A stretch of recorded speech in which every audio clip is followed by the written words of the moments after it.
hacemos siempre, ¿no? Bueno, ¿por qué este Ateneo cuando nos comentaron la importancia de dar este espacio como Ateneo, digamos, el comienzo de los ciclos de Ateneos de nuestro hospital? Primero pensamos en actualizar toda la situación. ¿Por qué? Porque quizás estamos en una etapa donde uno empieza a replantearse. ¿Vamos hacia la endemia? ¿Tenemos esta situación COVID controlada? Y claramente esto sucede porque tenemos vacunas. Si no tuviéramos vacunas, no estaríamos acá presenciando un Ateneo. Y acá, un poco lo que yo quiero transmitir es la importancia de la vigilancia epidemiológica. Por eso la primera parte la va a tomar la doctora Florencia Lución. Ella es médica pediatra, es epidemióloga. Recientemente presentó su tesis hace 2 días, la aprobó con distinguido, mi orgullo por ser directora de esa tesis, así que va a contarnos qué pasa con la epidemiología.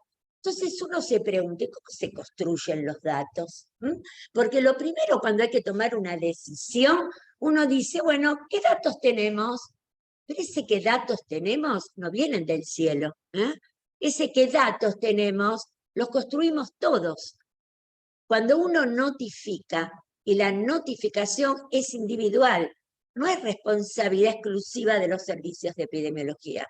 Cada uno tiene que notificar cuando tiene una infección respiratoria aguda, cuando tiene un caso sospechoso de COVID, cuando tiene un caso sospechoso de infección respiratoria, ahora dengue.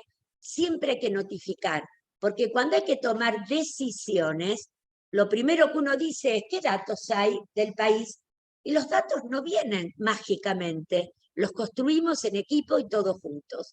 Quizás por eso es tan importante esta primera parte que marca el contexto de la situación epidemiológica país, que es fundamental para tomar decisión para la segunda parte.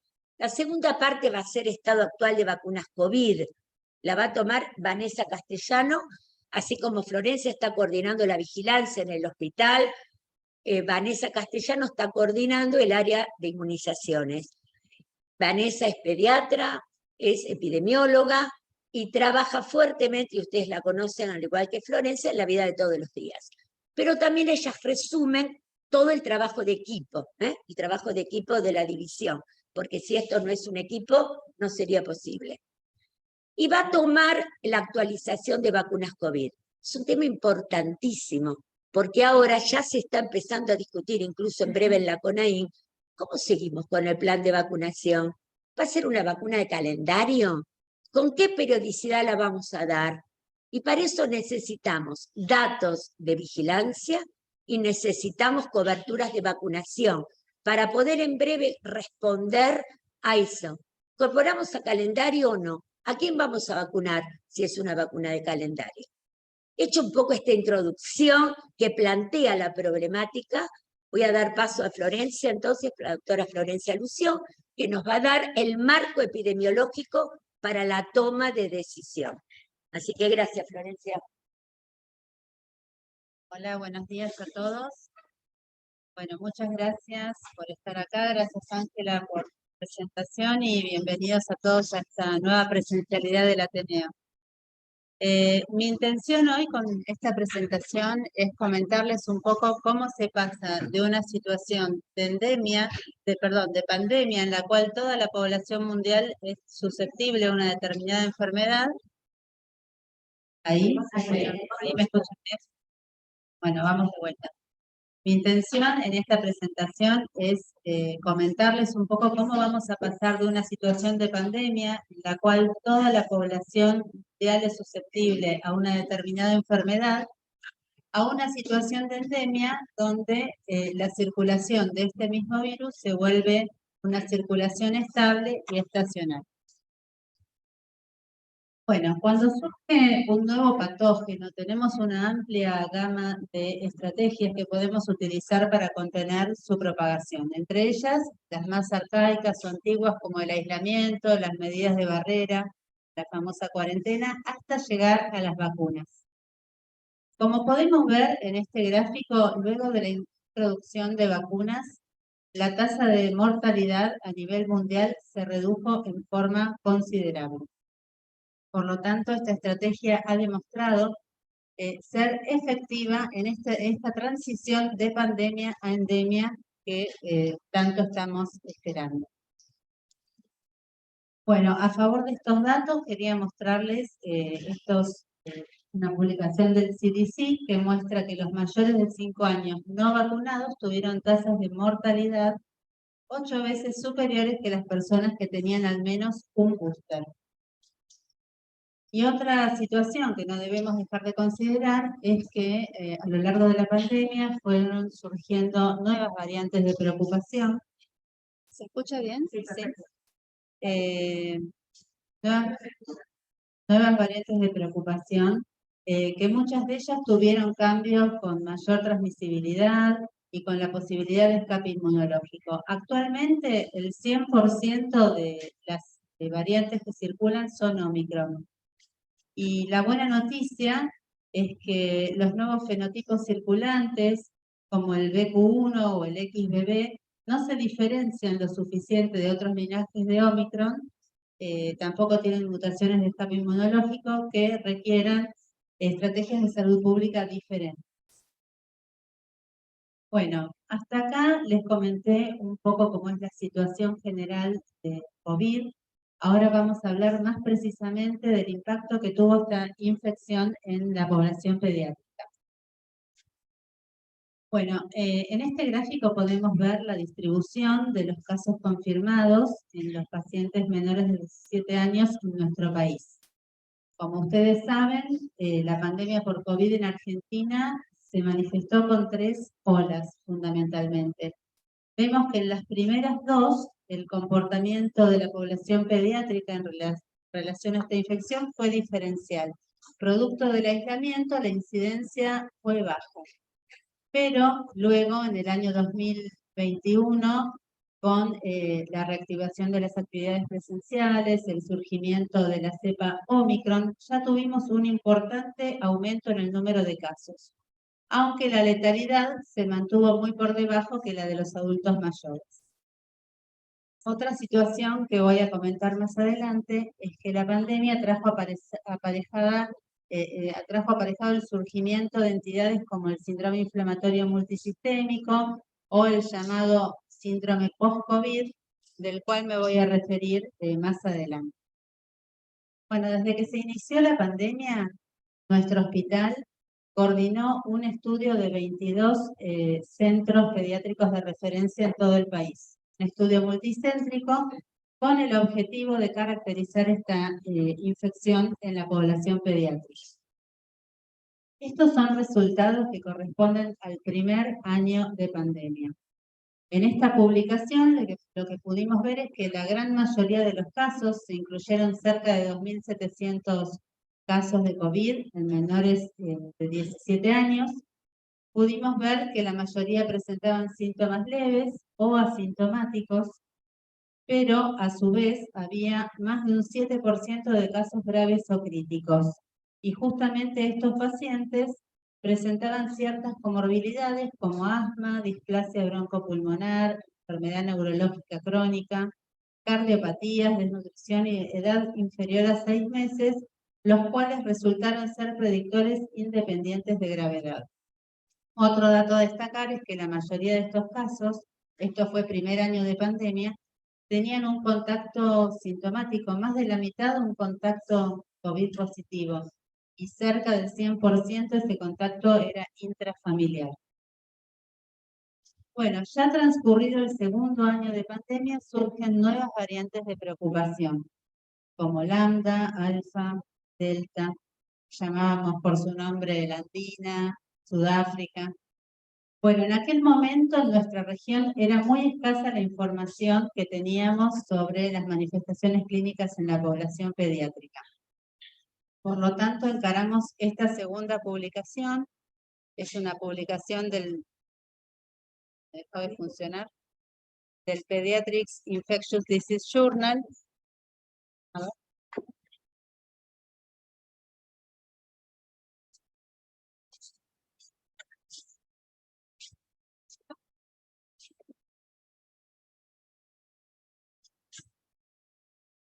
No se me escucha en el fondo si hablo fuerte? Por eso. Ah, ¿Zoom escuchan? Porque si no para mí es más cómodo. ¿Puedo seguir? Bueno, a ver, sí, como ustedes me digan, más cerca.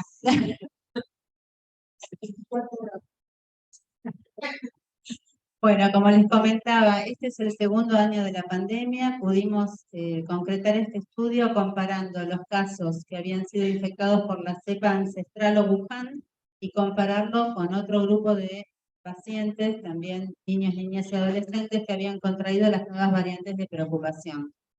Es un estudio que se publicó en Pediatrics Infectious Disease Journal y encontramos características que fueron muy destacadas. En principio hubo una modificación en el patrón clínico de presentación, con menor casos de asintomáticos y mayores manifestaciones generales, respiratorias y neurológicas en todos los grupos de edad.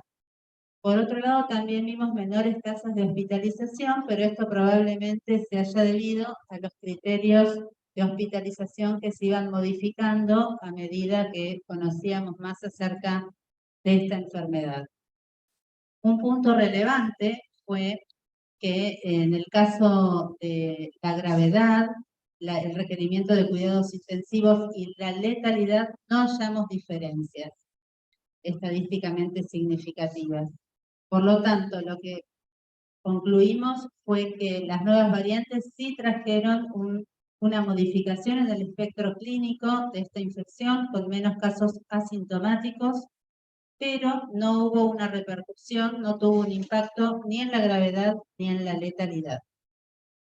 Con respecto al síndrome inflamatorio multisistémico que mencionaba previamente, en el segundo periodo observamos un descenso en el número de casos. De todas formas, el comportamiento de este cuadro es incierto. A futuro tenemos que estar alertas y continuar vigilando para ver cómo evoluciona. Bueno, quiero destacar esta entidad que es el llamado Long COVID. La Organización Mundial de la Salud acaba de publicar en febrero de este año una definición específica para el Long COVID, que es específica justamente para pediatría, menores de 17 años. Y la define como una condición en la cual los pacientes de esta edad que contraen COVID, ya sea una infección confirmada o probable, presentan síntomas que persisten luego de 2 meses de la infección inicial y que no pueden ser atribuidos a un diagnóstico alternativo. Como pueden ver, esta condición del long COVID o post-COVID se presenta con una frecuencia de 1 cada 4 casos de COVID y las manifestaciones clínicas más prevalentes son las alteraciones del estado de ánimo, fatiga, trastornos del sueño, disfunción cognitiva, dificultad respiratoria, todos estos síntomas generalmente con gran impacto en el funcionamiento diario. Por lo tanto, tenemos que pensar que una de las primeras conclusiones de lo que hablamos hasta acá es que la infección por COVID no es meramente una enfermedad aguda, sino que es una condición que puede traer aparejado síntomas como complicaciones y secuelas a largo plazo. Fíjense, este estudio, quería mostrarles, es un estudio que se hizo en Estados Unidos desde marzo de 2020 a junio de 2022, utilizando una gran base de datos de reclamos médicos. Los CDC compararon más de 700.000 casos de niños, niñas y adolescentes con infección por COVID contra más de 2 millones de pacientes de la misma edad sin este antecedente. Y lo que hallaron fue que los casos de COVID habían presentado mayores tasas de entidades como embolia pulmonar aguda, miocarditis, miocardiopatía, eventos tromboembólicos venosos, insuficiencia renal no especificada y diabetes tipo 1. Y tampoco es menor el hallazgo de que estos pacientes también fueron más propensos a presentar síntomas a largo plazo como alteraciones del olfato, del gusto, malestar general y fatiga y alteraciones musculoesqueléticas. Bueno, creo que hasta acá hemos tenido un pantallazo de lo que fue COVID, carga de enfermedad en pediatría, y a partir de ahora les voy a comentar lo que sucedió con el resto de los virus respiratorios estacionales a los cuales estábamos habituados. Bueno, como pueden ver en esta diapositiva que grafica casos de influenza en el tiempo en las distintas regiones del mundo, podemos ver cómo en el primer año de pandemia hubo una interrupción prácticamente completa de la circulación viral, con recuperación en el segundo año, pero con un patrón inusual, tanto en lo que se refiere a la estacionalidad como al comportamiento de estos virus. Esta es la situación en nuestro país, como pueden ver, no escapa a lo que ocurrió en el resto del mundo. Tuvimos un marcado descenso de los virus respiratorios en 2020, la reaparición en 2021 y un comportamiento muy inusual de los virus respiratorios en 2022, con brotes de influenza fuera de la temporada habitual, verano y primavera, y con una carga de enfermedad por metaneumovirus que se registró de manera extraordinaria en el invierno del año pasado. Con respecto a influenza, en esta diapositiva quiero mostrarles los dos brotes que tuvimos fuera de la estacionalidad habitual. El primero fue a fines del verano 2021-2022 y fue a expensas de influenza H3N2.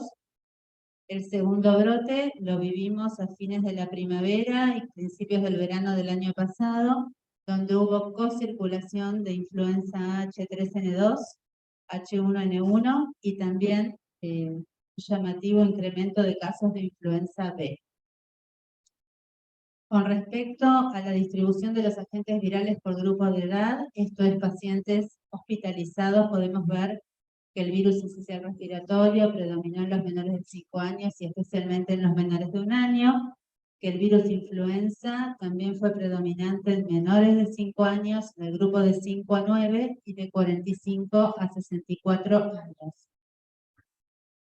Bueno, y acá vienen los datos de nuestro hospital, son datos que ustedes conocen bien porque saben que hacemos una vigilancia epidemiológica activa, que ya tiene como más de 20 años.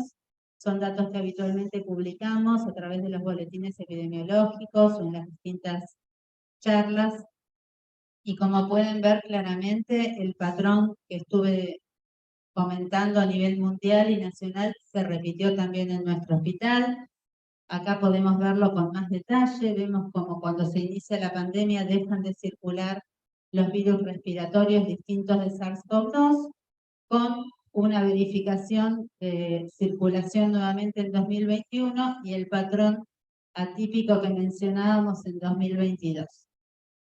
Volviendo a la estrategia de vigilancia, quiero comentarles que desde el año pasado, desde abril, hubo un cambio en la vigilancia epidemiológica de las infecciones respiratorias con la finalidad de integrar al COVID, al SARS-CoV-2, a la vigilancia del resto de las enfermedades respiratorias de presunto origen viral. El objetivo de este cambio de estrategia es fortalecer el sistema de salud para poder dar respuesta ante una alerta temprana por algún cambio epidemiológico como aumento de número de casos, eventos inusitados, aparición de nuevas variantes.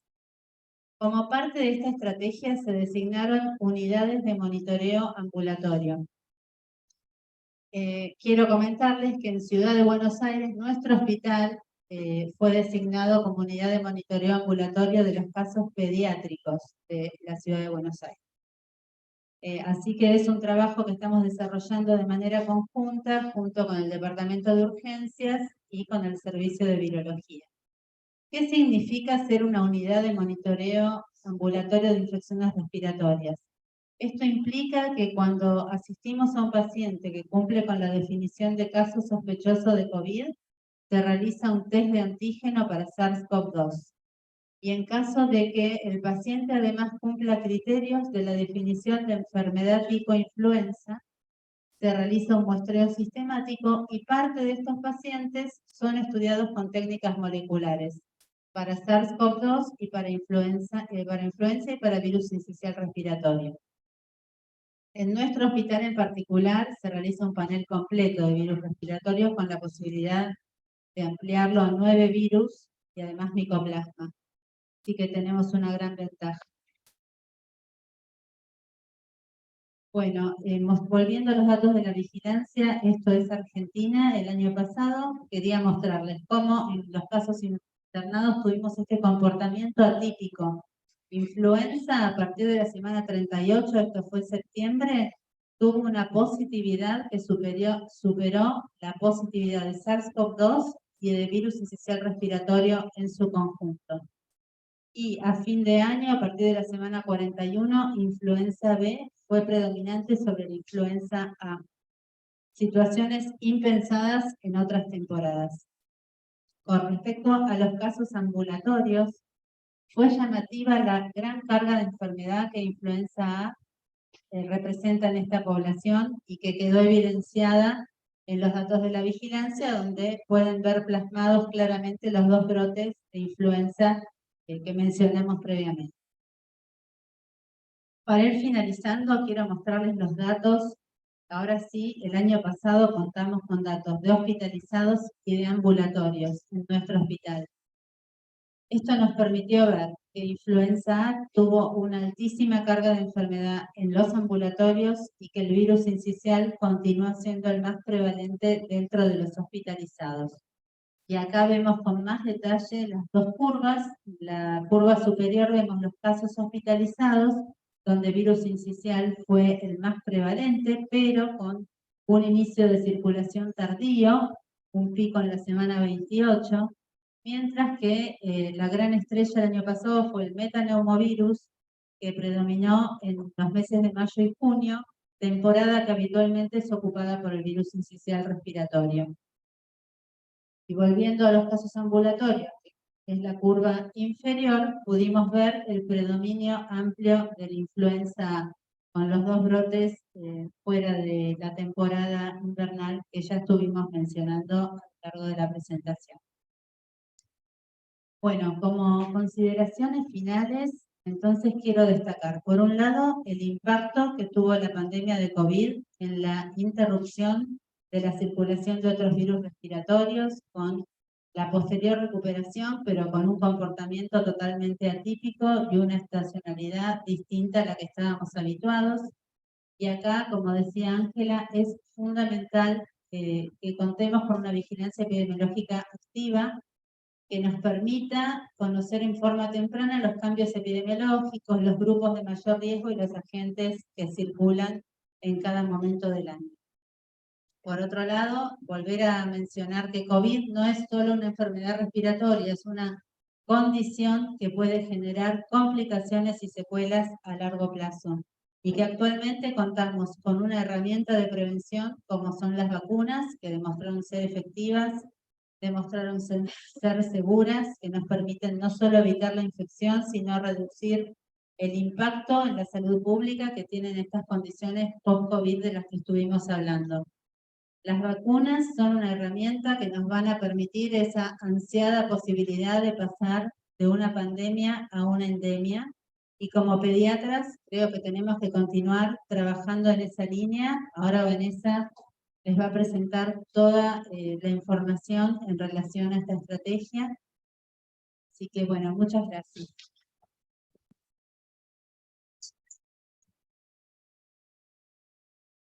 Gracias, Florencia. Bueno, buenos días. Gracias por la invitación a este Ateneo híbrido.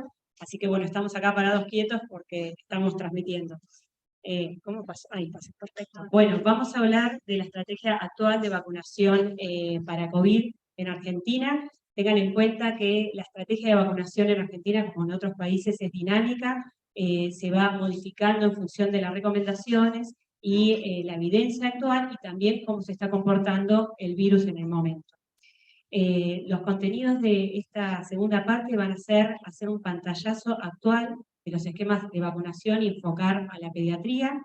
Después hablar de las vacunas bivalentes, que es la novedad que tenemos en el país a partir de febrero de este año, qué significan, cómo funcionan y qué evidencia de seguridad tenemos en pediatría, para finalmente pasar a recordar que necesitamos estrategias para aumentar la adherencia a la vacunación, no solo de las vacunas COVID, sino que de las vacunas del calendario, las vacunas de campaña y ahora también la vacuna las vacunas de la campaña antigripal. Bueno, sabemos entonces que la campaña nacional de vacunación COVID tiene como propósito disminuir la mortalidad y el impacto socioeconómico ocasionados por el SARS-CoV-2. Desde los comienzos, la campaña se realiza en forma escalonada, progresiva, de acuerdo a la disponibilidad de recursos y la priorización de riesgo. Se utilizaron en adultos esquemas heterólogos, no tanto en pediatría, no se utilizaron esquemas heterólogos, y sabemos que los refuerzos son necesarios para sostener la inmunidad de la población, y también el prevenir el desarrollo de formas graves. Y bueno, tenemos la aparición de nuevas variantes, permanentemente el virus está mutando, lo que genera interrogantes en relación a la efectividad de las vacunas que tienen las cepas originales. Bueno, Flor lo dijo muy bien, la importancia de la vacunación, que demostró prevenir complicaciones y muertes. Solo en el primer año de pandemia, con la vacunación, el segundo año cuando tuvimos las vacunas disponibles, se cree que se previnieron 20 millones de muertes. Acá les muestro la tasa de mortalidad en la población mayor de 60 años en Argentina, que como ustedes verán, en la línea gris vemos la mortalidad sin vacuna, que es casi 4 por 100.000.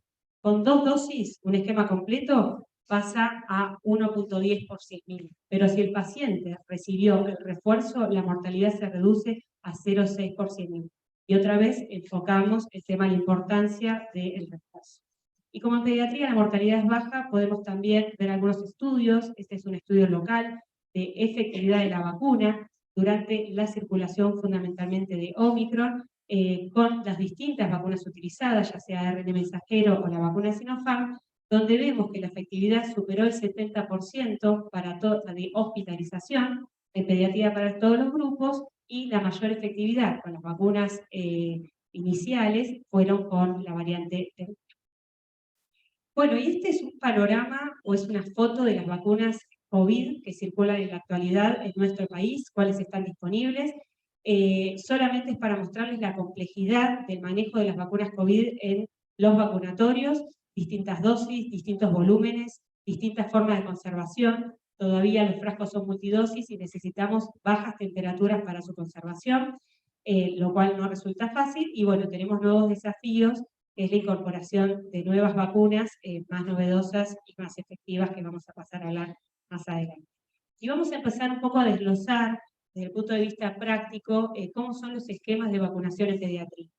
Lo más importante es que la vacunación puede comenzar a partir de los 6 meses de vida. Vamos a utilizar como un esquema inicial homólogo, siempre vamos a usar el mismo tipo de plataforma. A partir de los 6 meses podemos utilizar la vacuna de ARN mensajero Moderna. Entre los 3 y los 11 años podemos utilizar Sinopharm, y esta vacuna únicamente se está utilizando para completar los esquemas de aquellos que iniciaron la vacunación. A partir de los 5 años ya está autorizada la utilización de la vacuna Pfizer pediátrica. Bueno, y los refuerzos en pediatría siempre son con vacunas de ARN mensajero. Y un aspecto importante de la programación y de esta campaña es que las vacunas se pueden administrar con las vacunas de calendario o de campaña. Y esto es una estrategia para nosotros fundamental debido a que tenemos que cumplir con nuestro calendario nacional. Bueno, ya se había hablado en otros ateneos, pero importante recordar para nuestros pacientes inmunocomprometidos que necesitan una dosis adicional a su esquema primario. Está demostrado que los pacientes con inmunocompromiso responden menos a la vacuna. Es por ello que tenemos que dar una tercera dosis al esquema inicial con un mes de intervalo y recién ahí un refuerzo a partir de los 4 meses. Bueno, y la estrategia de vacunación en pediatría, así como fue en forma escalonada por los grupos de riesgo, vemos que también escalonadamente se fueron autorizando los refuerzos. No todos tienen autorizados el mismo número de refuerzos. Así que los pacientes entre 6 meses a 2 años pueden recibir su primer refuerzo. Entre 3 a 11 años vamos 2 refuerzos y a partir de los 12 años el número máximo de refuerzos son 3.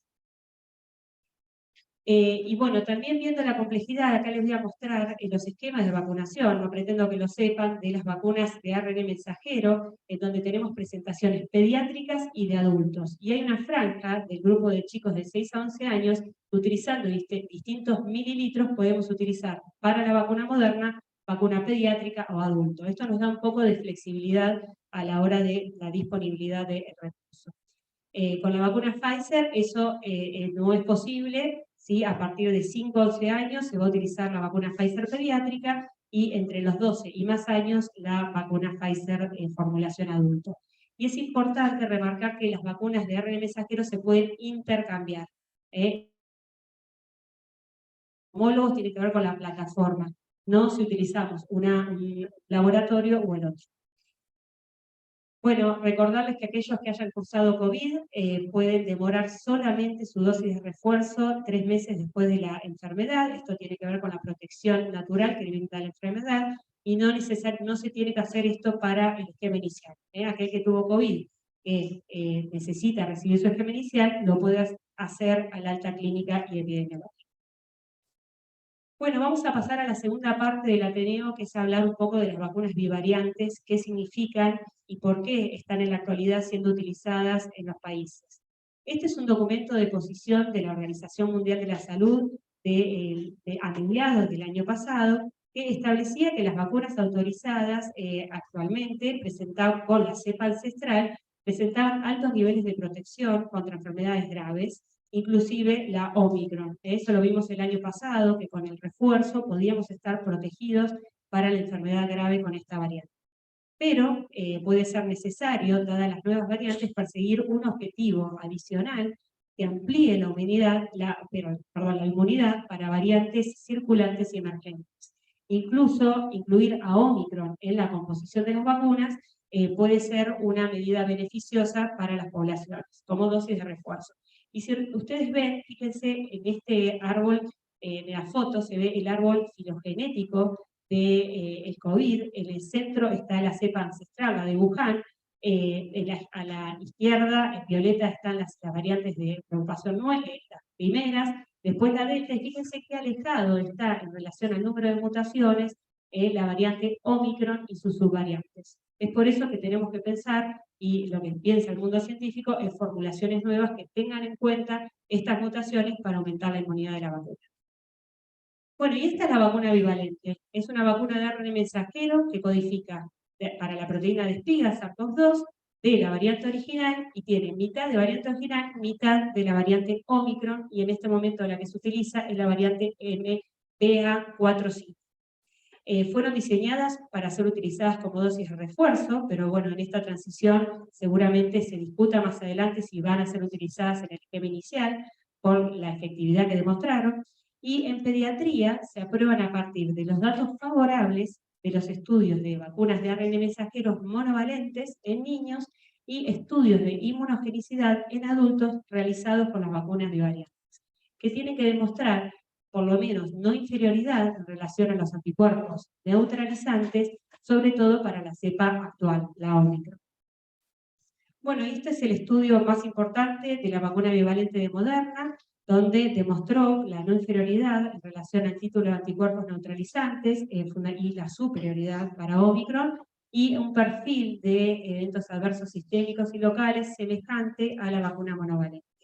También realizaron estudios de anticuerpos neutralizantes para las subvariantes de Omicron con respuestas favorables. Y Pfizer también en su portal tiene las publicaciones de la realización de los estudios en adultos, donde muestran que los títulos de anticuerpos neutralizantes para la cepa Omicron BA.4, BA.5 es 3 veces superior en los adultos mayores de 55 años y 10 veces superior en los adultos entre 18 y 55 años. También evaluaron la presencia de anticuerpos neutralizantes para las subvariantes de Omicron. Y el perfil de seguridad, al igual que el laboratorio anterior, es similar a las vacunas monovalentes.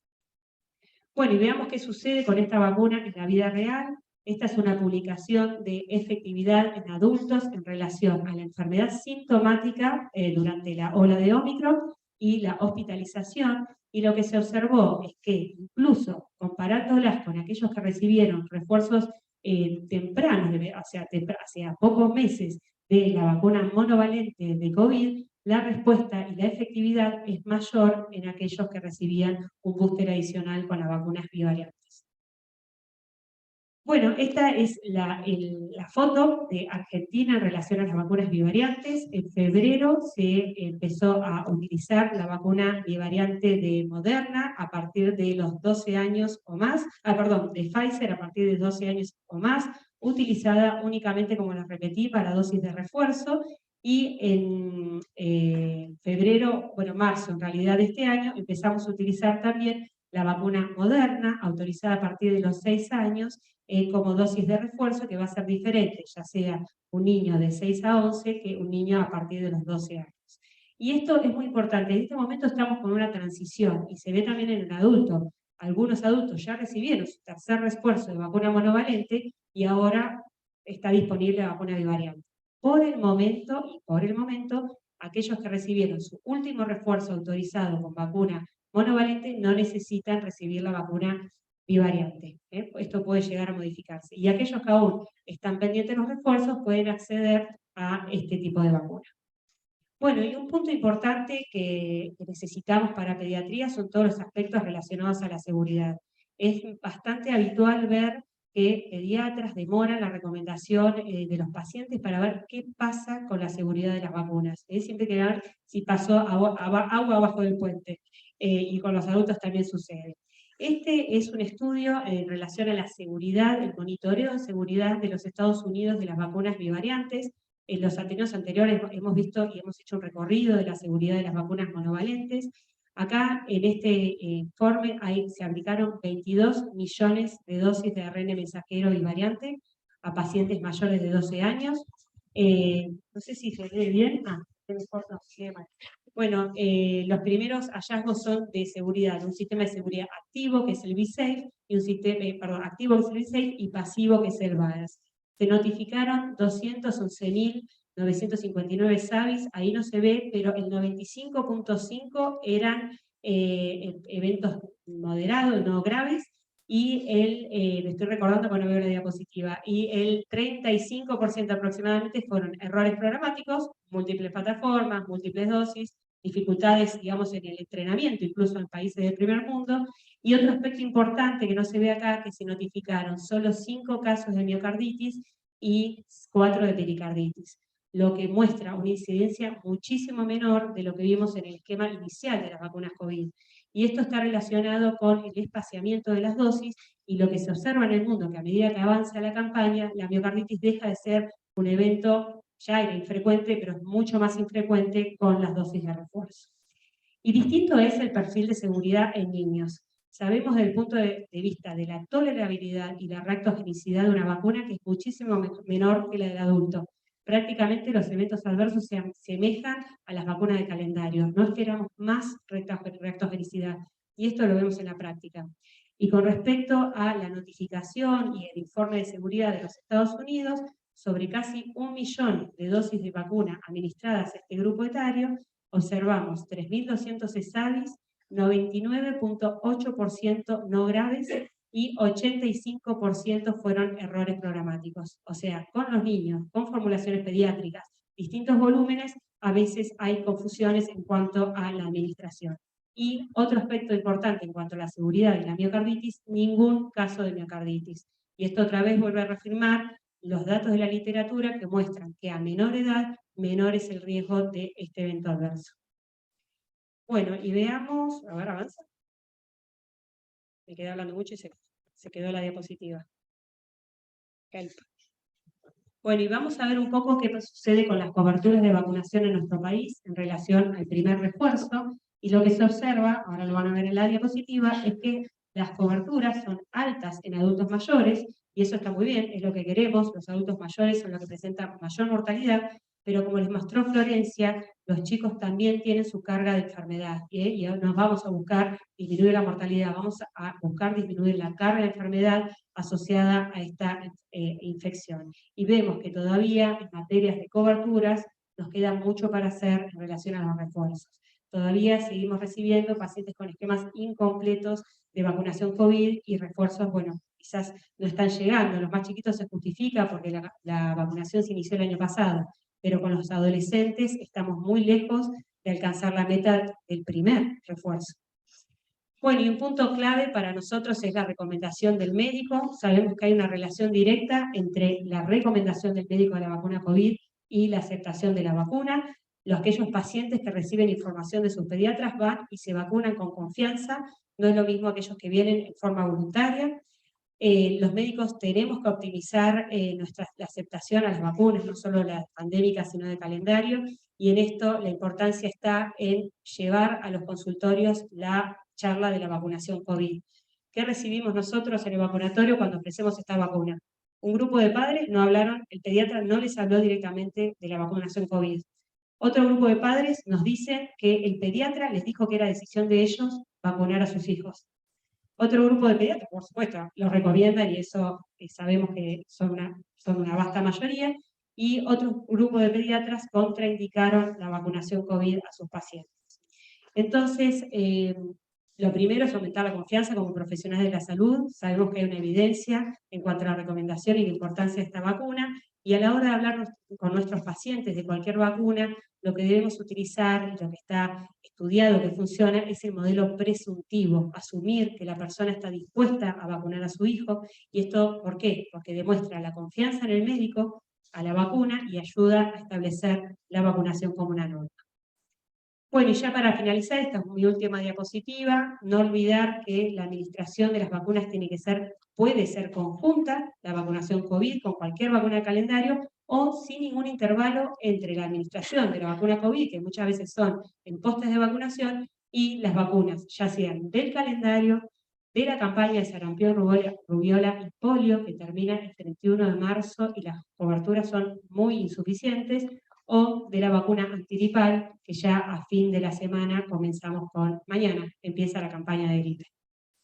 Bueno, como conclusión, a medida que avanzamos a la endemia, los esquemas de vacunación para COVID requerirán dosis de refuerzo para aumentar la inmunidad y una transición a vacunas bivalentes que mejoren la protección para Omicron y las subvariantes. En pediatría el desafío es mayor, siendo necesario alcanzar la cobertura esperada tanto de las vacunas del calendario como de las campañas, y bueno, sabemos que los médicos somos un elemento clave para mejorar la aceptación de las vacunas. Bueno, muchas gracias.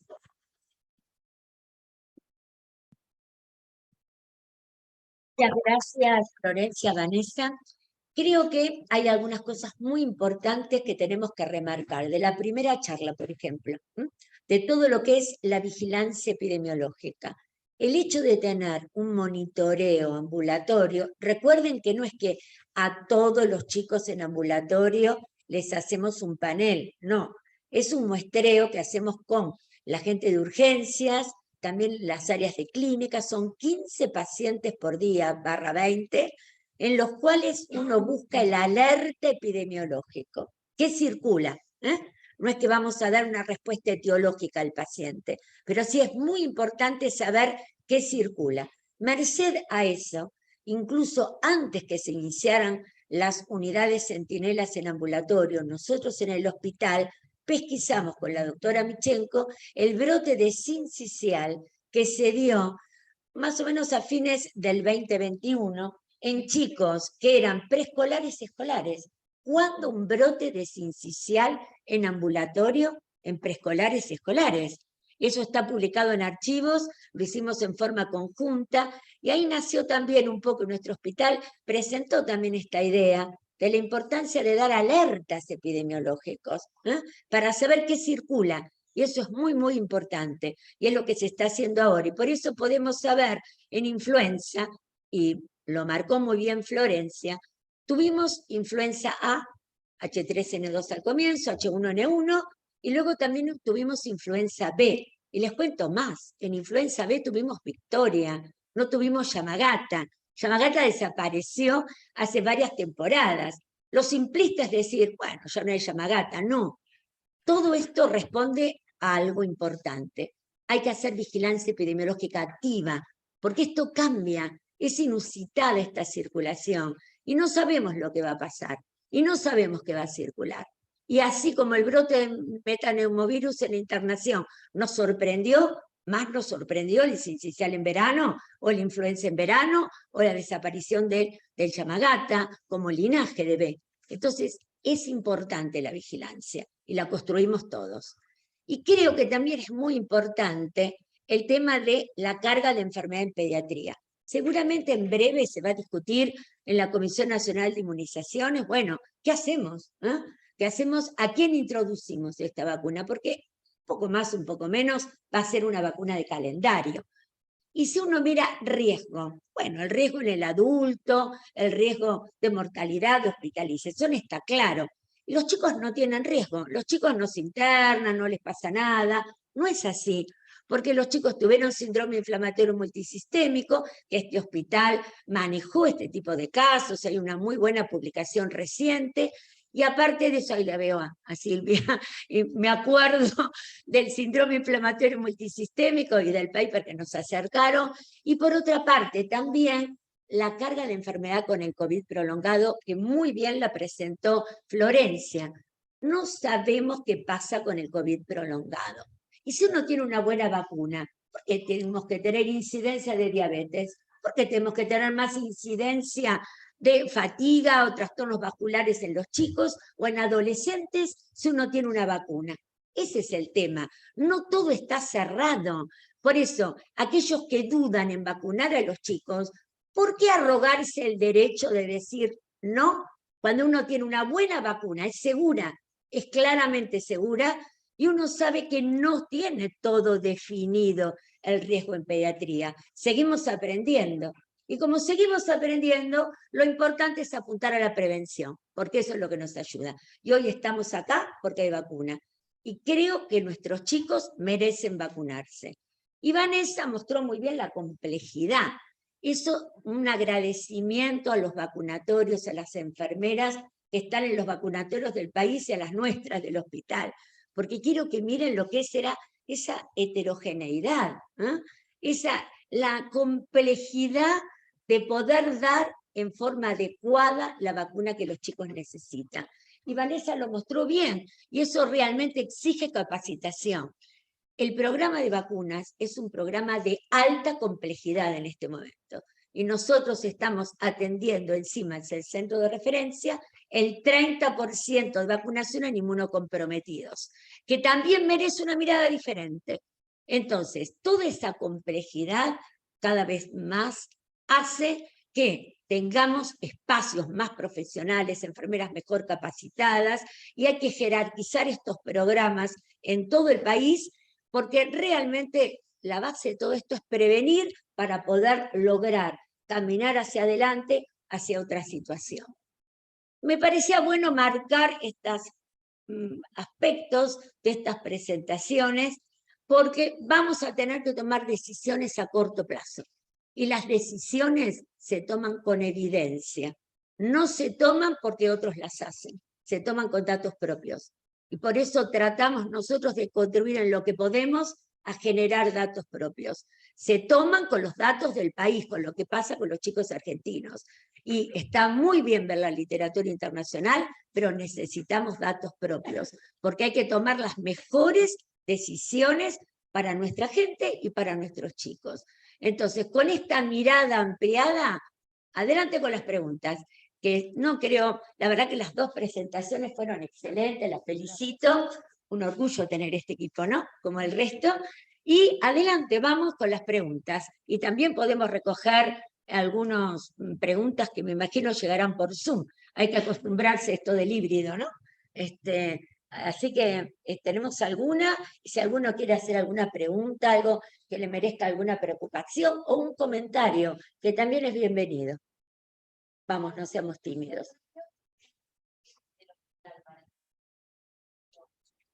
Sí, Nati, en este momento tenemos la vacuna bivariante de Moderna. Esperamos recibir vacunas monovalentes para completar esquemas, tenemos vacuna Sinopharm para completar esquemas, y en este momento la bivariante para los refuerzos, ¿sí? A partir de los 6 años. Otro tema importante que comentó Vanessa, que las bivariantes o bivalentes, cada uno les dice como... Sí, hay varias acepciones. Internacionalmente se habla de bivariantes, pero bueno, no importa, es lo mismo. Están ahora para dosis de refuerzo, pero todo encamina a pensar que también en algún momento van a ser aprobadas para dosis para el esquema inicial. Eso es muy importante para pediatría, porque miren las coberturas, hay un montón de chicos que ni empezaron. Entonces, yo creo que en algún momento la cepa ancestral va a ser reemplazada por estas bivariantes y los laboratorios productores van a ir tendiendo a ser bivariantes exclusivamente. Por eso tan importante que las autoridades regulatorias vayan empezando a reconsiderar toda la evidencia para tener la posibilidad de tener también estas vacunas en un futuro para el esquema inicial. Eso también es otra línea importante que se va abriendo y que también tenemos que tener en cuenta. ¿Alguna otra pregunta? A ver, Walter.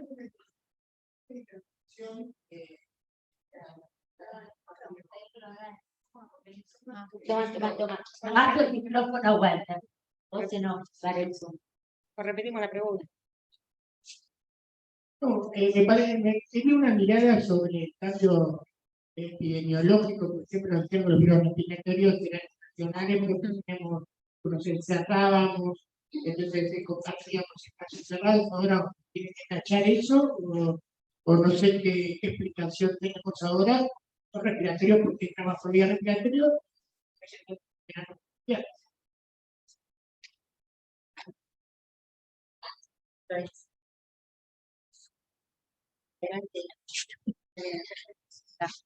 Bueno, este cambio en el comportamiento de los virus respiratorios claramente es multicausal. Por un lado, tengamos presente que ese año que tanto marcamos con interrupción total, que los chicos estuvieron con un aislamiento social, no tuvieron contacto con muchos virus.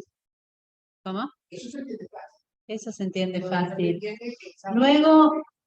Luego puede suceder que los virus encuentran un nicho epidemiológico donde otros virus van dejando espacio. Yo creo que eso es lo que sucedió con el metaneumovirus. También tengamos en cuenta que luego de la pandemia se modificaron las técnicas diagnósticas. Ampliamos el diagnóstico a virus que quizás no estábamos pesquisando previamente, entre ellos el metaneumo, el enterorinovirus, y con una sensibilidad y especificidad mucho más elevada. A futuro es incierto lo que va a suceder porque tampoco sabemos si surgirán nuevas variantes de COVID, variantes con mayor transmisibilidad, mayor gravedad, con escape inmunológico para las estrategias con las que contamos actualmente. Esperemos que no. Pero por eso es tan importante vigilar. Y si consideramos lo que ocurrió esta temporada invernal en el hemisferio norte, nuestro verano, donde tuvieron un brote impresionante de virus sincicial respiratorio especialmente, tenemos que estar más que atentos cuando se termine esta ola de calor. Y quizás, Walter, no todas las respuestas están cerradas, claramente. Flor claramente mostró algunas de las cosas que se piensan, el tema del nicho ecológico, cómo compiten los virus entre sí, pero todavía quedan pendientes muchas respuestas para poder decir por qué esta circulación inusitada. Eso porque el 2022 fue inusitado, no esperable. Creemos que el 2023 se va a enganchar más con lo que conocíamos previamente. Por eso alerta y esta preparación que está haciendo, digamos, trabajándose en preparar para lo que es la circulación de los virus respiratorios de este invierno, donde esperamos una temporada con alta circulación del sincicial. Pero bueno, veremos. Por eso la vigilancia activa. Gaby, tenías una pregunta. Le pasamos el micrófono.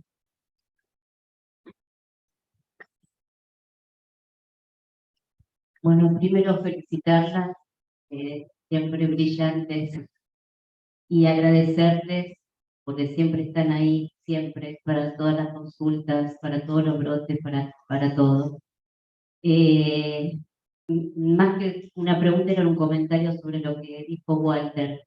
Nosotros en el año 2018 y 2019 recabamos datos sobre pacientes hospitalizados por primer episodio de bronquiolitis. Y habíamos hecho un estudio de casos control de 142 hospitalizados versus 142 controles atendidos en las unidades 7 y 8. y como factores de riesgo para hospitalizarse nos dio que el esquema de vacunación incompleta era un factor de riesgo, la presencia de tabaquismo prenatal en la madre durante el embarazo, obviamente, y la presencia de aire acondicionado. Justo Walter preguntaba con respecto al hecho de estar adentro de la casa. Creo que es fundamental hacer hincapié en el tema de la vacunación, obviamente no solo de COVID, sino de todo el esquema, porque realmente es un factor de riesgo para hospitalizarse por bronquiolitis y es totalmente evitable. Y bueno, en esta encuesta que se había hecho, que eran como 60 preguntas, al realizar el análisis de regresión logística multivariada, lo que quedó con un ratio significativo fue justamente estos tres factores: tabaquismo prenatal, vacunación incompleta. Estoy hablando de la época pre-COVID, fue inmediatamente el estudio hecho antes de que empezara la pandemia. Y obviamente siempre la predominancia del virus social, ¿no? Gracias, Gaby. Gracias. La verdad que es muy interesante, también marca la importancia de realizar estudios epidemiológicos para marcar los factores de riesgo. Ahora también hacerlos, ahora no solamente durante la pandemia, que se hizo mucho en relación a COVID, sino también ahora en qué es lo que está circulando también. Les quiero contar que las vacunas en pediatría son efectivas. No se presentó porque acabamos de mandar el informe final a Ciudad, es una beca de Ciudad de Buenos Aires, pero vimos la efectividad en pediatría. Y por ejemplo, les adelanto algo chiquito nada más, las vacunas, la efectividad, es un estudio de caso control, es un multicéntrico que coordinamos desde el hospital, y la efectividad en adolescentes con las vacunas de ARN mensajero llegó al 70%, excelente, y fue un estudio de caso control, es un estudio metodológicamente muy ajustado, usando test negativo para el estudio de caso control. Entonces, ahora estamos viendo el tema de los más chiquitos para cerrar la efectividad, porque en los más chiquitos hay que mirar la vacuna inactivada. Igualmente, sabemos claramente que va a haber una diferencia con respecto a unas y otras, ¿no es cierto? Pero bueno, les comento el dato que ya tenemos, que por supuesto acabamos de mandar el informe y hay que terminar de ajustar algunas cosas y sobre todo chequear algunos datos de los más chiquitos.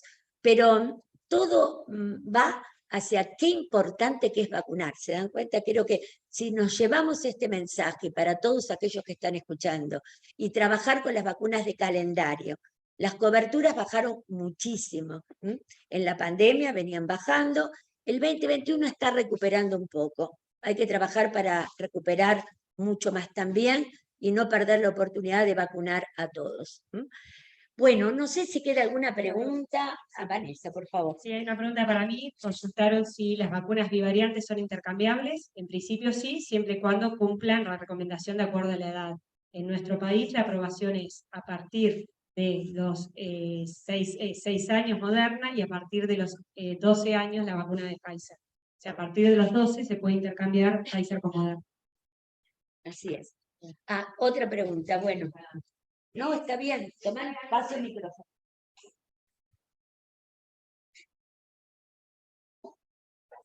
Mi pregunta es saber algo de vacunar influenza y algo. Yo, inglés.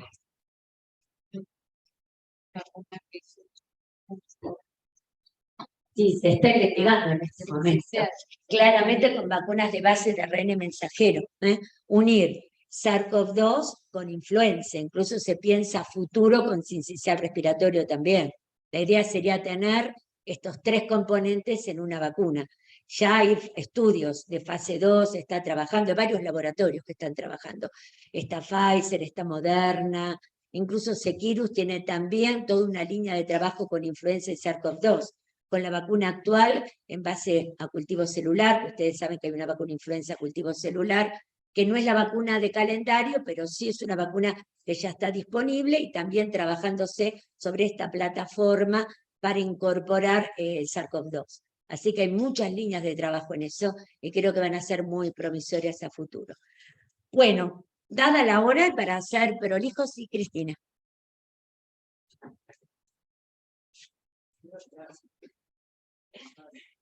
Bueno, no, simplemente decir que es un lujo tener este grupo a cargo de la doctora Gentile, toda su gente, que son un ejemplo de lo que se puede hacer en medicina con lo que tenemos cuando queremos, cuando tenemos pasión por lo que hacemos. Entonces, estar al frente de un hospital con esta gente realmente es un orgullo. Así que crean nuestra propia vigilancia epidemiológica. Esto surgió un poco al principio de la pandemia. Yo lo llevé a una reunión de directores y el ministro dijo, eso es lo que hay que hacer, lo que hacen los de niños, pero, dijo Fernández Quirós, ustedes tienen ahí un equipazo. Entonces, esto es lo que a uno lo debe gratificar, los logros, por un lado, para beneficio de los chicos, que por eso somos pediatras, y la forma en que un hospital trabaja. Este ha sido un hospital siempre de ir adelante, ¿no? Que ha sido pionero. Bueno, este equipo pone de manifiesto que cuando uno hace lo que hace con pasión, con dedicación, con pertenencia por el lugar al que pertenece y conoce el rol que tiene en el servicio de la salud pública, no solo de la ciudad de Buenos Aires, sino de todo el país, todo es posible. La gente joven tome este mensaje.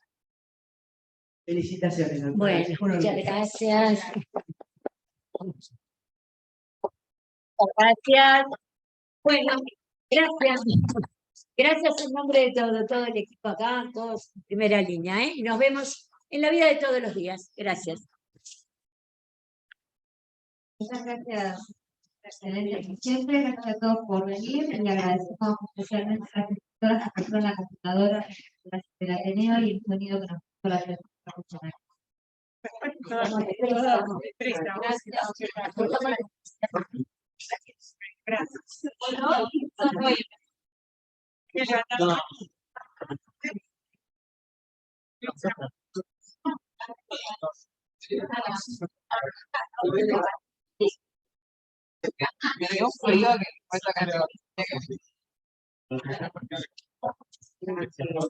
Una sugerencia para el próximo. Podemos afilar el aire.